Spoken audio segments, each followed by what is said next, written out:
Dear friends, welcome to my video. In this video, I'll show you how to create a stored procedure in MS SQL database and run it or execute it from your Android app. So let's begin. To start with, first of all, we'll start our Microsoft SQL Server Management Studio. So just start. So once the studio comes up, you may have to log in, of course. Click connect. So here, after logging in, we'll first check the database. I think I created a test database in my last video also. Okay, so before I proceed, I'll just try to highlight that I already created a video on how to connect to a or how to create a database and how to connect to this MS SQL database from your Android app. So you can get it from your on the web. The complete code for that, you just search for MS SQL Server Android app Programmer World, and then the first link will be, I think, the one which you should open up, and this is the link which will come up regarding the how to connect to MS SQL Server database, and the code, the complete code and the structure are available over there. So I will be referring to this particular code many times to help me out quickly. But right now I'll continue. So my test database is already there. So what else I will need is I will reuse the tables, the test table which I had created previously. And so quickly I'll run a query on this, a new query, to check what are the select a star, what are the content of this table. So my table name is test table. There are two tables. I think I'll take the first one and then I'll just execute. So I have few entries here which are like two columns, C1 and C2, and in first there is some text and the second one has some numbers in it. Perfect. So we'll be using this table to create our stored procedure. So first I will create the stored procedure on the database, and then we will use that to run it on our Android app. So let's begin. So go to in the database, go to this programmability. I think I can minimize the tables not to confuse you. And the first option will be a stored procedure. So if you expand, you'll get the list of the stored procedures already there. So you may have to create a new one. And by the way, you can also create it directly through the SQL query if you know the all the syntax and everything. But I prefer this way because it will give me a nice template to create. And if you can see here, it has already given me a nice template which I can reuse to create my stored procedure over here. Perfect. So over here, I think first few lines you can leave it as it is, and the author created this is a kind of comment. If you prefer, you can fill it. Then here it is create procedure and the name of the procedure which you want to create. So that is a name which will get created with. So I can just put testing store or SP short form. Yeah. Then we can give the list of the parameters which this procedure will have. So probably we will use this same query and with a where clause of probably our C2. So we will have one parameter for giving our where clause, and the other parameter will be my output parameter. Probably we can take the count of the rows over here. Okay. Yes. We can start. So I think I can delete the template what they have given, and then first parameter I can give it. So at the rate is a symbol with which you can start, and then give the any name. So probably I can give C2 underscore value, and the type will be int, and then the default value will be 0 comma. So this is my input parameter, and then I will like to have a output parameter which will be probably my return count. You can name it anything, this C2, and it doesn't matter. And then this type will be of course int, and this will be of output. Yeah. So once we have defined our parameters here, now we can start our main query, and main query will be over here. So you can leave other things as it is. I will not get into details of each and every line because I want to focus on the Android part as well. So over here, this part probably we can delete, and we can insert our statements or procedure whatever we want over here. And for us it will be select a star, or we can copy paste also from there, but I think it's fine. Or let me copy it very quickly. Control A, Control C. So this is the same query we will be using here. The only thing extra we will do is we'll put a where clause, where C2, which is nothing but the uh, one of the columns of test table which we already saw previously, and that we will make it equal to at the rate of C2 value which we have created just above. It will prompt anywhere, so that's just perfectly fine. And now we can have our output variable form, so that will select at the return count equal to at the row count. Yeah, so this is the system variable, you can say. And yeah, so that comes up after you put 2 times at the rate of. Perfect. So I think more or less our stored procedure is done. We should definitely check it, so for that we should run it or parse it. And if you get some error over here, then you have to definitely fix it. It says successfully for me, so perfectly fine. And then once I create execute, it will create a store procedure called sp over here, so we should be able to see that. So let me execute this, and it gives me some error which says incorrect syntax near this one. So I'm not sure what is the syntax it tells about, or it is referring to. Let me just quickly refresh my see, and I can see that it has not been created. So let me just quickly debug and see where it has gone wrong. So I run it again, and this time there is no error. So I don't understand why it was giving error in the first run, because it looks perfectly fine. Otherwise there would have been a red underline if there was some syntactical error or syntax error. And I think it's created, so we can refresh and just quickly check it over here. So I'm expecting, yes, perfect. So this my stored procedure has been created. Please note, you can rerun it to test it, because if you rerun, it will again try to create another procedure with the same name. So it will give a name conflict, or probably I can show you very quickly by running it. So it says that there is already an object name test sp. If you have to really do it, you have to first drop this, so and then redo it. But nevertheless, I think more or less our work is done. And now we can test this whether this is working fine or not. So what we can do is we can create a new query, and this time we will call our this procedure, a stored procedure in this. So for that the command is execute, and then we have to give the name of the procedure. So that's our test sp.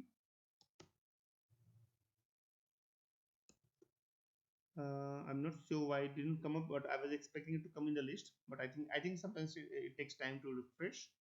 Nevertheless, and then our first argument. So first parameter, and then the first parameter over here is, I think I probably can minimize this. I don't know how to do that. Okay. So first parameter is our int integer type, which is nothing but the column 2 value. So I think from our first query we know there are 7, 2, and 1. Probably we'll start with, say, for example, 2. I don't know where it went off. So yeah, so 2, and then comma, and then second argument or second parameter will be our output parameter. So before doing that, we should have declared declare at the rate of, and here you can again give any local variable. So for example, I will give it count, and type will be int. That's it. And then I'll use this variable over here at the count, and this is nothing but output, so we have to mention that explicitly over here, and then semicolon. And then we can have or read this count at the rate of count as, you can name put some text, number of row, number of counts, number of counts. You can give any name over here, it doesn't matter. Okay, so once our query is ready, we can execute, and we can see this part, the select part has written only the content, which has column 2 as 2, and the number of rows is 2. We can change it to some other number, say for example 1, and this is 1, and that's perfectly correct, because if you see from this table, 1 has only one entry, one row, 2 has 2, 7 is 2. So let's try with 7 as well. and see what we get. 7 again, we got 2. Perfect. So our stored procedure is created and has been tested successfully in MS SQL server. It's working perfectly fine. Now let's switch to our Android code. So we'll start with a very simple layout as usual, and I will name it, say for example, my MS SQL stored procedure app. You can again name it anything over here, it doesn't matter. Click finish, wait for some time for the ID to get created. It takes some time for your ID to come up, and once it's up, it should look like this. And I'll repeat that I'll be referring to some part of this code given on this link, how to connect to MS SQL Server database from your Android app. So you can refer to my page on my website. You can just quickly search like this and it will come up. Okay, now going back to the Android Studio. Before I do anything, probably I will ensure or like to make sure that I have given the user permission for internet, because that's what it will need to access it. Although it's hosted locally on my same laptop, but still it will access it through TCP IP protocol, so it will need access even if I'm running it over emulator. So once done that, also probably I will activity compat dot request permissions, or probably I can call, okay, I'll do it separately. This new string, and what else I will need permission, so manifest dot permission dot internet, yes, and then package manager dot permission granted. Perfect. So I don't know how many of you know, but this line of the code is usually responsible for prompting. Whenever you start the app for the first time, it will prompt and ask the user whether you really want to give this app the permission or not. But for the case of internet, it will not ask, because that's implicitly acquired by the app. This is all the apps needs it, so Android doesn't explicitly ask the user. And if this is mentioned in the app, it will just grant it. Okay. So having said that, now the another important part we will have to do is update our Gradle file, so that we can have the required library implemented in this our app. For same, I will go to my website and quickly I can just see there is already this, so I'll just copy paste this line and paste it here and click sync now, and it may take again some time to sync. That's fine. In the meantime, I'll switch to my layout now. First I'll try to quickly complete my layout. I'll keep it simple. I think I'll use this text view which is already there. I'll just name it or give it an ID. And apart from that, what else I'll do is I'll just put a button which will trigger my, say for example, of course I'll give constants to it, and the name I will give it is stored procedure. Yeah, MS SQL. I think I've given a fairly long name, but you can give anything over here. It doesn't matter. Yeah, so once done this, I think there's a warning because of this text which I just created. I have to create it like a resource. So once done that, I'll go back to my Java and I'll first do few things. One is I'll create a public void button ms underscore SQL underscore stored procedure. The name again doesn't matter, you can give it anything. And view perfect. And then you can go back to your layout, and in this button attribute, one click you can select what you just created, so that whenever this button is clicked, this particular method will be called. Okay, apart from that, we will also need a private variable called text view,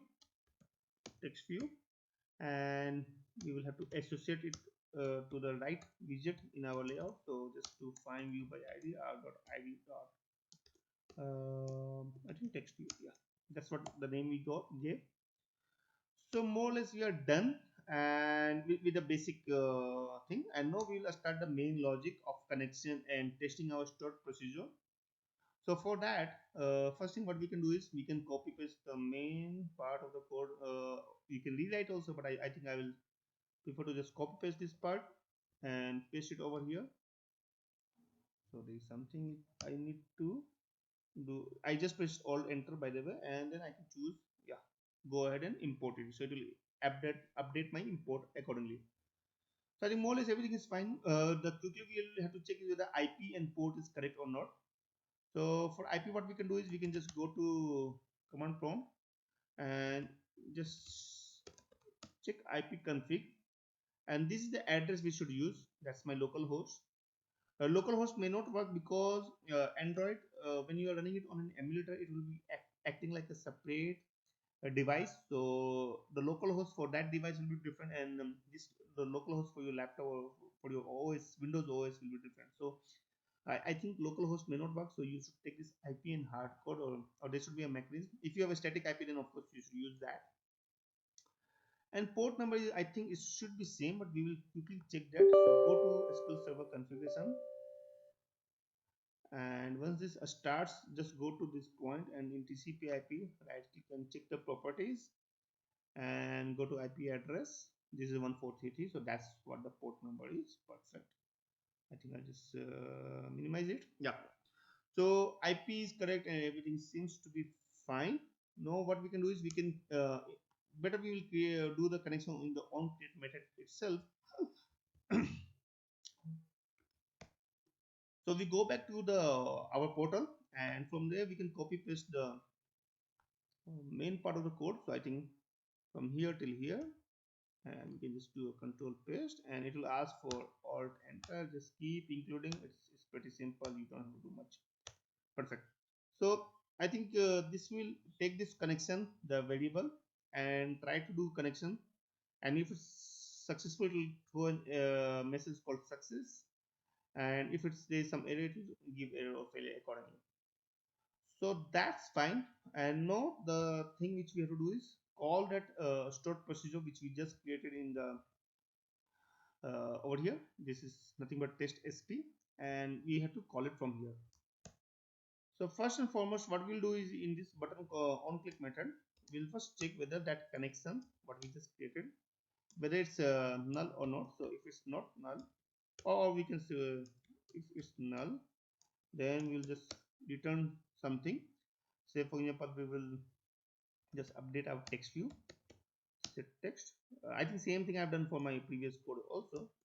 So uh, SQL query failed, you can type anything over here, and then don't forget to return it. Yeah, so that's when this it will not proceed, and your code will be a bit more safe. And if it is fine, then what we can do is we can just first create a callable statement, and this should be equal to connection dot prepare call, and as an input argument, that's what we have to give in our SQL. So what we can do is we can create our query like, so not a single quote but double quote of course, and then we will have our this curly bracket call, and here we have to give the name of our stored procedure. So make sure the name is exactly same. So we have test sp. If you want, you can copy paste also from here, and then in the parenthesis, what you can do is you can have to give the question marks. So question marks is uh, relevant to the parameters. So we have two parameters, one is the input one and output one, and make sure the order is same. So this first one will refer to the first parameter in your stored procedure, and second will be for second one.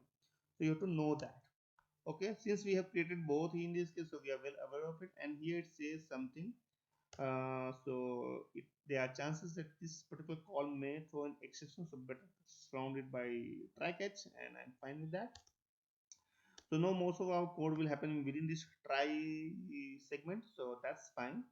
And now we can use our this callable statement what we just created, and then we can first set our first parameter. So set init, and the parameter index, or you can give name also, but I think I'll prefer with the index over here, and that's the first parameter.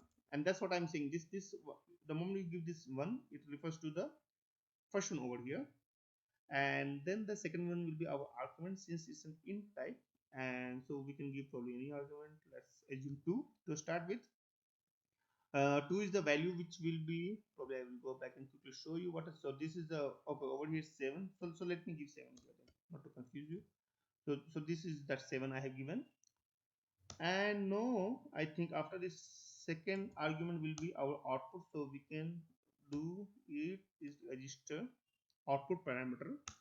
So for output there is a bit difference, so you have to give register output parameter, you have to first register, and then you have to give a kind of like what is the type here. So the type will be type dot integer. Yeah, so if you remember the second argument output, even here we have declared it as a int, and if you go back to your stored procedure, it's of output is of type int here. Okay, so that's why we have given integer here. Once done this, I think we can go ahead and execute, and once it's executed, then we can now try to read our output. Int output, you can use any variable here, and then you can use our callable statement dot get int, and over here the index will be 2 because it's the second argument.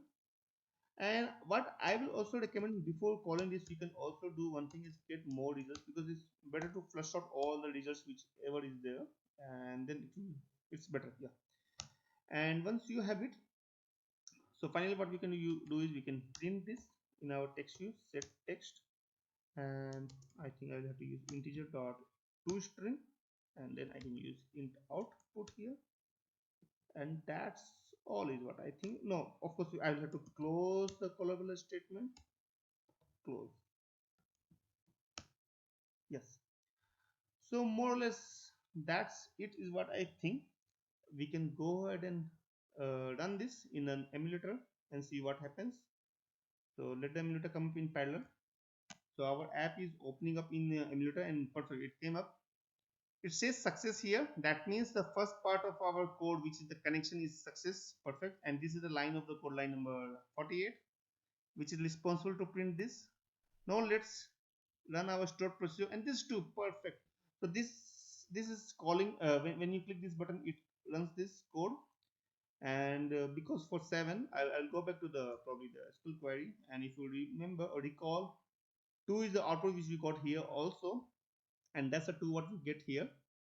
Okay, probably we could have done a bit better of layout where we could have taken this as an input, but nevertheless I'll just change it locally and rerun it quickly.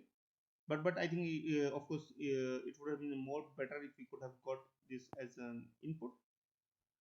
And for the 1, it's 1, and of course because if you go back to your database, and if you see for 1 there is only one entry, or if you want we can quickly test it over here by, I don't know why this is, yeah, we can quickly run it over here by putting 1, and this time the answer is 1. I think for 2 the answer is again 2, so we can again test that as well in our layout. I will just put 2 here and rerun it again. This is not a good programming, of course this is not hard code so many things, but I want to keep my videos short and simple, so I just hardcode many times. Perfect, 2. Okay, so that's all I wanted to show you. It's pretty simple to create a stored procedure in the MS SQL database, and then you can use this statements to call it. I'll put all this complete code in my website, and of course parts of this code in the description section as well, so please refer to it. And if you have any questions or suggestions or appreciation, then please put in the comment section, and if you like this video, then please subscribe to my channel. Thank you for